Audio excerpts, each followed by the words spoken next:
raindrops on your tent.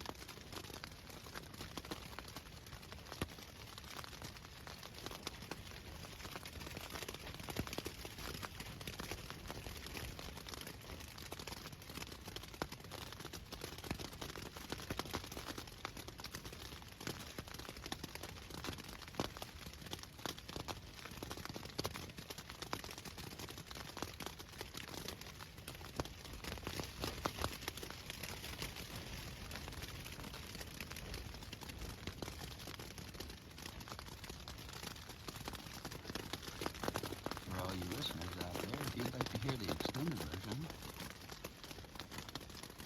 come on down to Mountain Crossings. We'll be waiting for you.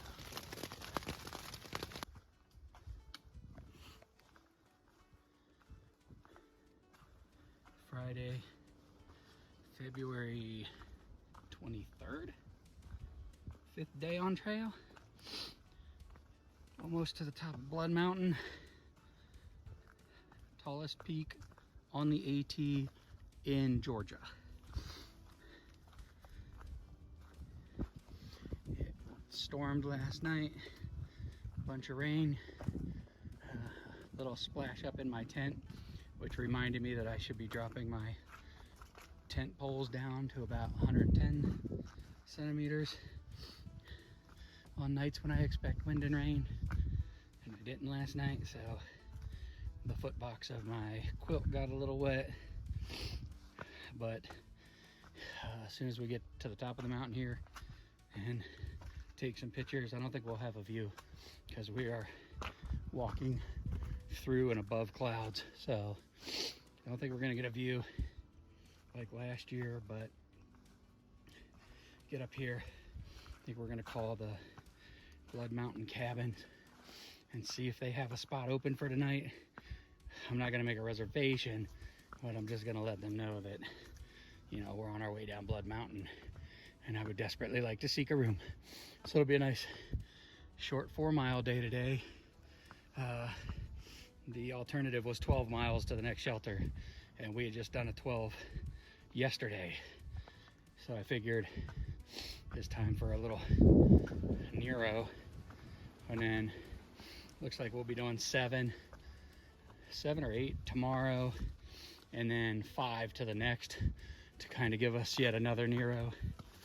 That way, you know, we're just not pushing our bodies too much, because we know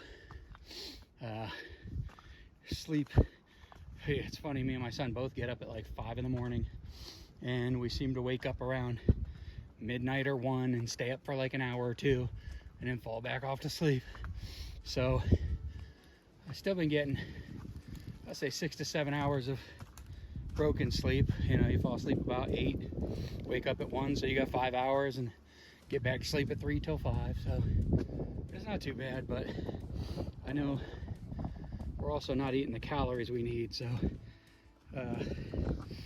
that lower quality or degraded sleep plus inadequate caloric intake equals a droggy hiker. And you just kind of, you feel it. I mean, these 4 miles feel like 8 already, and we're not even 2 into it, so we're coming up on it.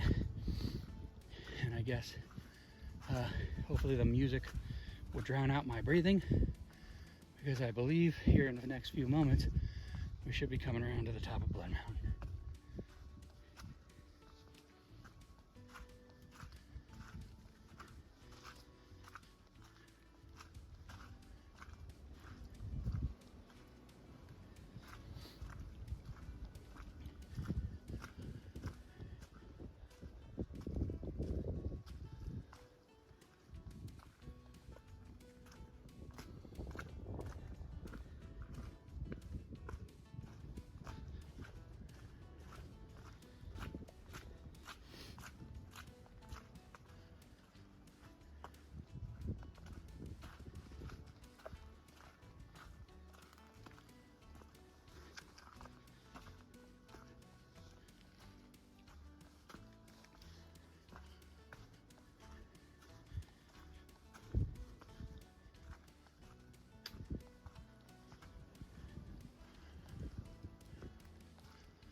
We've reached the Blood Mountain Privy. Ooh.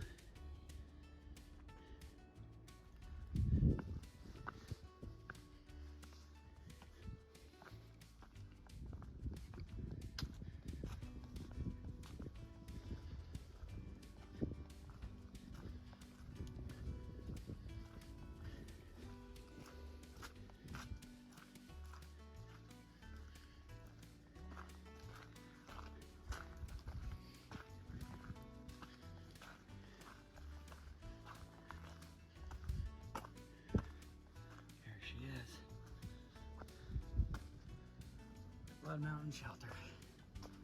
It either is the oldest shelter on the AT or it's one of like the top 5. I don't know. It's funny because every video kind of has a different explanation. I think they all say it's the oldest, so I'm gonna stick with it being the oldest. Here's where you would have views from. I think there's another spot up here on some rocks where you should see stuff. So insert view here. And then as we come around out over here, should be a lot of stuff. I'm gonna go ahead and pause this, drop my bag, make sure I'm not waking anybody up inside, and take a little break, and I'll be right back. All right, we're back. I'm eating my Big Sur bar. I wish everywhere on the trail had these. I know they have them down in Mountain Crossings because that's where I got them last year for the first time. And now I get them pretty frequently because they're delicious. And they're very healthy and 600 stinking calories.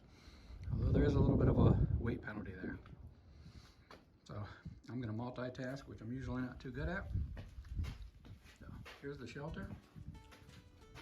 I'll give you some views. And y'all can stick around while we hammer this thing down, huh? You like that? See what I did there?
Really sad, man. He was a decent dude. Dylan and I are having conversations in depth about interrupting each other all the time.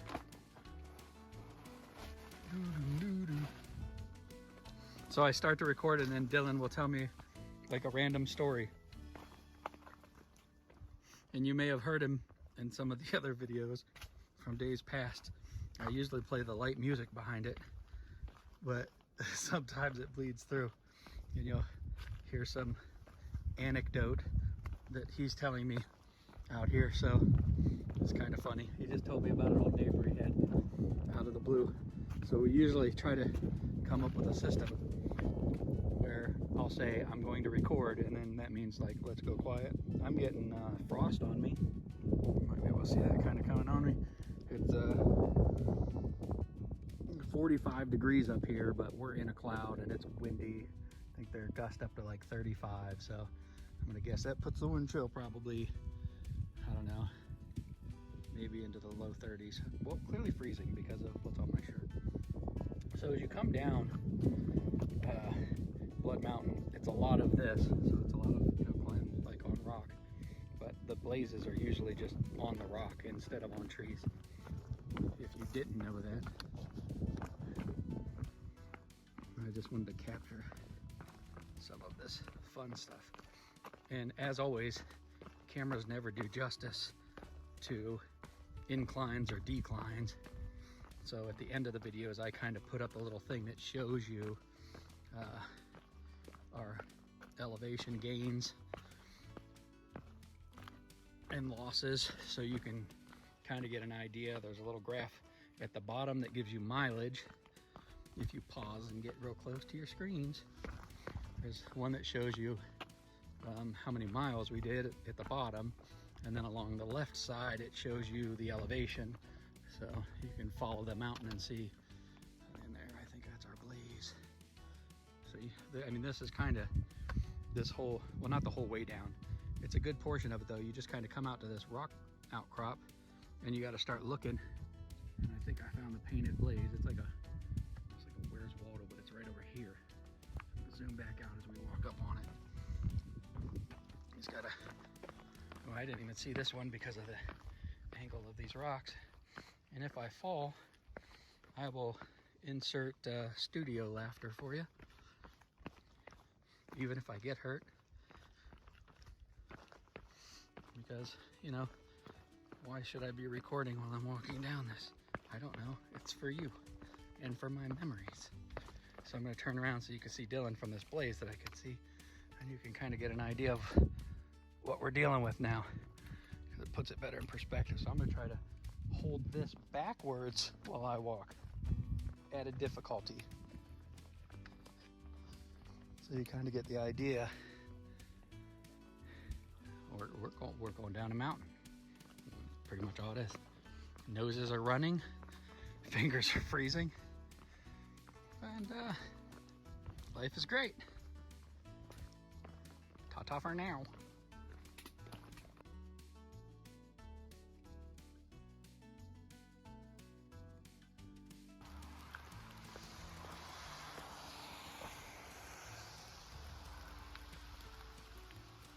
We finally made it to Neil's Gap. Dylan is excited, his knees hurt. Look at all that thrill. Fast pan, sorry about that. We're hoping that they have a cabin available, because it's been pouring rain, and well, we haven't showered or washed our clothes since we started. So 5 days sounds about right. And hopefully we can get ourselves a cabin for the night and get dried up, get videos uploaded, resupply, and just kind of heal up a little bit after this 4-mile day.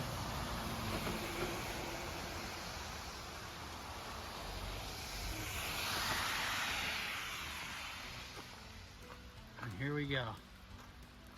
Mountain crossings at Neil's Gap. So last year I stayed right there in that bunkhouse. We got people coming. I don't think they are not following the laws, which say to stop for people. Kind of exciting, isn't it, that they're right there, and yet they refuse to follow the law. That's kind of cool, huh? For all you people out there who, you know, like breaking the law. So they're rolling right up on you in here, even though, you know, it's clearly marked that you don't.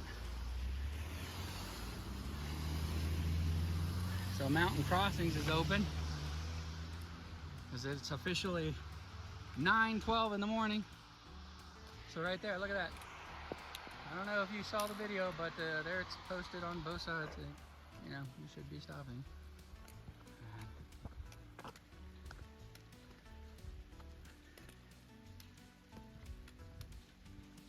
So I think right now, here's all the shoes in the trees from people who, as rumor says, either called it quits here or had shoes that were too tight. We're gonna go ahead and give a call down the road and see if we can get a room. Or a cabin, I should say.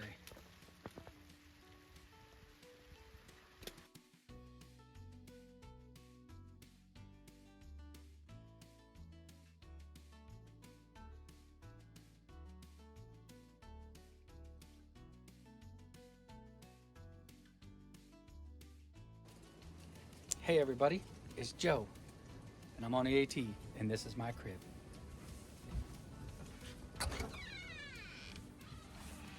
So you come through the door here, you can see some stairs. You know, we got the sleeping bags and quilts hanging up. The bed's still made because I haven't slept yet. Nothing but the best. We got the little loft.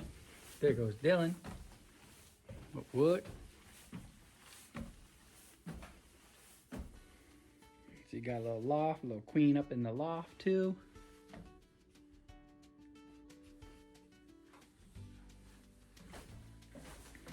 Trying to dry some stuff out from the rain last night.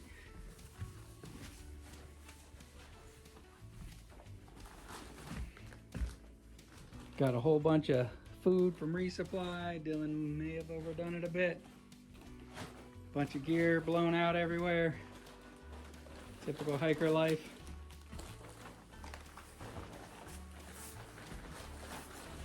Got me a little sticker from Orange Kitty over at Mountain Crossings. Power prowling. See, we got the fancy hookup in here. So everything just kind of hangs in just loose, see? This is not up to code, but I got my smart water bottle holding it all in place so I can charge my gear. There goes my mattress. And now I'll show you the laundry room. It's right through this door. Here's where we do our laundry. Right here. You see, this is my brand new 2024 dryer. So I got my disco clothes up, just drying outside. That's good stuff. My shorts, my sun hoodie, that Dylan's sun hoodie keeps running into. So I'm gonna move it, and I hope I don't bring anything down with it. But we do have this nice little flowing water back here.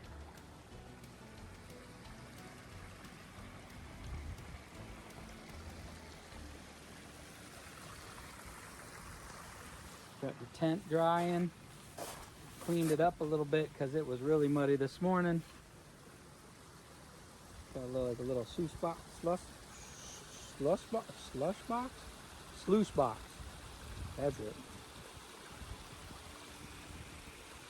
So we're here at Blood Mountain Cabins. Got us a nice little cabin for the night. It's cheaper than a hotel room and about the same price as a hostel. So this is kind of like the only treat like that you might get. And you know, coming right off of Blood Mountain this morning, it's nice to do a little sorry about that finger, do a little 4-mile day and just kind of take it easy.